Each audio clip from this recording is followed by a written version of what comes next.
সকলকে নমস্কার জানিয়ে আজ আমি এমন একজন মহান ঋষির জীবনী কথা তথা অমৃত কথা বর্ণনা করতে চলেছি, যার জীবনী কথা, অমৃত কথা শুধু ভারতবর্ষকে নয়, সমগ্র বিশ্বকে মোহিত করে। সুপ্রিয় সুধীগণ, আপনারা ঠিকই অনুমান করেছেন, আজ আমি মহর্ষি বাল্মীকির আত্মকথা তথা জীবনী কথা বর্ণনা করতে চলেছি। বাল্মীকির আদি নাম বা জন্মগত নাম নিয়ে নানা পৌরাণিক মতভেদ রয়েছে।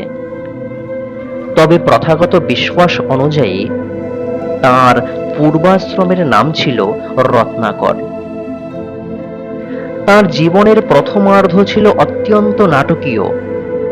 কথিত আছে যে তিনি পেশায় একজন দস্যু বা ডাকু ছিলেন, অর্থাৎ বনের পথ দিয়ে যাওয়া যাত্রীদের লুঠ করে নিজের পরিবার পরিপালন করতেন। এমতাবস্থায় হঠাৎ একদিন নারদ মুনির সঙ্গে তাঁর সাক্ষাৎ হয় এবং জীবনের মোড় ঘুরে যায়। প্রতিদিনের ন্যায় বনে ডাকাতি করতে গিয়ে একবার বনের মধ্যে তাঁর সঙ্গে দেখা হয় দেবর্ষি নারদের। রত্নাকর অন্যান্য দিনের মতো তাকে লুঠ করতে গেলে নারদ মুনি তাকে একটি গভীর প্রশ্ন করেন। তুমি এই যে পাপ কর্ম করছো, তোমার এই পাপের ভাগী কি তোমার পরিবারের কেউ হবে? এই প্রশ্ন শুনে রত্নাকরের মধ্যে পরিবারের প্রতি উদাসীনতা দৃষ্ট হয়। রত্নাকর বাড়ি গিয়ে তার স্ত্রী, পিতা, মাতাকে এই প্রশ্ন করলে সবাই পরিষ্কার জানিয়ে দেয় তারা কেউ তার কোনো পাপের ভাগ এর দায়িত্ব নিতে রাজি নয়। কেবল অপরাধের ফল তাকেই ভোগ করতে হবে। এই সত্য উপলব্ধির পর তাঁর মোহভঙ্গ হয় এবং তিনি নারদ মুনির শরণাপন্ন হন। নারদ মুনির শরণাপন্ন হয়ে নারদের নির্দেশেই তিনি রাম নামের জপ শুরু করেন। এরপর দীর্ঘকাল যাবৎ তিনি কঠোর তপস্যায় মগ্ন থাকেন। দীর্ঘকাল কঠোর তপস্যায় মগ্ন থাকার কারণে তার পুরো শরীর বল্মিক অর্থাৎ উঁই পোকার চরের আস্তরণে ঢেকে গিয়েছিল। তপস্যা যখন শেষ হয় তখন এই চতুর বা বল্মিক ভেদ করে তিনি বাইরে বেরিয়ে আসেন। তখন থেকে তার নাম হয় বাল্মীকি। বাল্মীকি তমসা নদীর তীরের একটি আশ্রমে তপস্যা করতেন। হঠাৎ একদিন তার চোখে পড়ে তমসা নদীর তীরে দুই ক্রৌঞ্চ যুগল প্রেমালাপ করছে।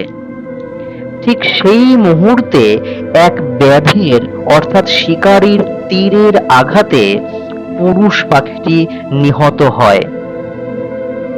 এই দেখে স্ত্রী পাখিটি কান্নায় বিলাপ করতে থাকে।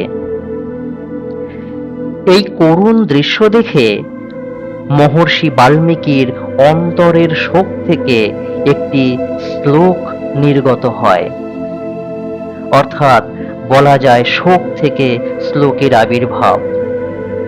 বাল্মীকির মুখ থেকে বেরিয়ে আসে প্রথম শ্লোক, মা নিষাদ প্রতিষ্ঠাং ত্বমগমঃ শাশ্বতীহি সমাহ ইয়ৎ ক্রৌঞ্চ মিথুনাদেকমবধীহি কামমোহিতম। অর্থাৎ, হে বেদ, তুমি জীবনে কখনো চিরস্থায়ী শান্তি বা প্রতিষ্ঠা লাভ করো না, কারণ তুমি ক্রৌঞ্চ মিথুনের মধ্যে থেকে কামমোহিত নর পাখিটিকে হত্যা করেছ। এরপর পর্যায়ক্রমে এক এক করে শ্লোক বাল্মীকি রচনা করেছিলেন।